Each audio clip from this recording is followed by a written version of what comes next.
Hola, buenas noches profesora, buenas noches compañeros. Mi nombre es Javier Aguilera y vamos a darle continuidad a la exposición pautada para el día de hoy. En relación a la conceptualización de la pobreza, la CEPAL la define como aquella situación en la que no se dispone de los recursos que permiten satisfacer al menos las necesidades básicas de alimentación. En otras palabras, se considera como pobres extremos a las personas que residen en hogares cuyos ingresos no alcanzan para adquirir una canasta básica de alimentos, así lo destinaran en su totalidad a dicho fin. A su vez, se entiende como pobreza total la situación en la que los ingresos son inferiores al valor de una canasta básica de bienes y servicios, tanto alimentarios como no alimentarios. Por otro lado, el Banco Mundial establece que la línea de pobreza internacional se refiere a $2.15 por persona al día. Esto significa que cualquier persona que viva con menos de $2.15 al día está en pobreza extrema. Alrededor de 648 millones de personas en todo el mundo se encontraban en esta situación en el año 2019. La pandemia de COVID-19 supuso el mayor revés para los esfuerzos mundiales de reducción de la pobreza desde 1990, aumentando el número de personas en situación de pobreza extrema en alrededor de unos 70 millones, de tal manera que 719 millones de personas se ubicaban en pobreza extrema para el periodo de pandemia. Las crecientes crisis energéticas y alimentarias provocadas en parte por la guerra en Ucrania y los efectos del cambio climático contribuyeron a una recuperación desigual. En relación a la pobreza en Venezuela, tomamos en consideración la encuesta de condiciones de vida de la Universidad Católica Andrés Bello. Esta encuesta se llevó a cabo entre los meses de julio y agosto del año 2022 y reflejan datos interesantes en relación a los ingresos de las familias venezolanas.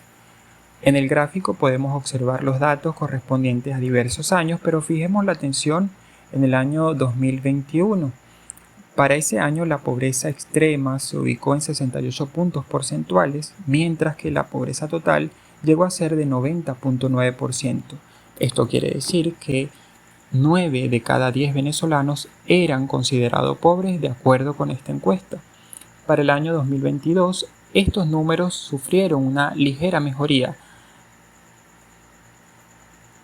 En relación a la pobreza extrema, esta se ubicó en el año 2022 en 53.3%, reduciéndose en unos 15 puntos porcentuales, mientras que la pobreza total llegó a ser de 81.5%, reduciéndose en unos 10 puntos o 9 puntos aproximadamente. A pesar de esta aparente mejora en los ingresos de la familia venezolana, estos no logran cubrir las necesidades básicas de alimentación. Otro índice tomado en consideración es el índice de Gini. Recordemos que este es un indicador de desigualdad que es igual a 0 cuando una sociedad es completamente igualitaria y todos obtienen el mismo ingreso, o igual a 1 cuando la desigualdad es absoluta y una sola persona o un grupo de personas recibe todo el ingreso de la economía.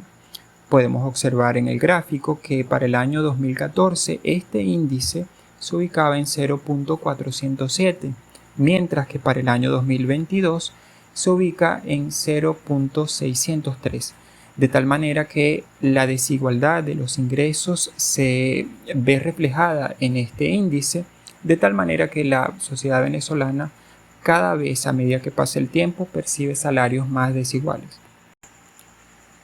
¿Qué pueden hacer las naciones para reducir la pobreza? Las condiciones de vida mejoran como consecuencia de la acumulación de capital físico o inversiones y capital humano y de los avances en la tecnología, lo que en economía se denomina productividad total de los factores de producción. Muchos elementos pueden facilitar o entorpecer estos avances. La experiencia acumulada por los países que han registrado un crecimiento del producto más acelerado revela la importancia de crear condiciones conducentes al aumento del ingreso per cápita a largo plazo. La estabilidad económica, el desarrollo institucional y la reforma estructural son al menos tan importantes para el desarrollo a largo plazo como las transferencias financieras, con todo lo indispensables que éstas pueden ser. Lo que cuenta es el conjunto de políticas, asistencia financiera y técnica y, en caso necesario, alivio de la deuda.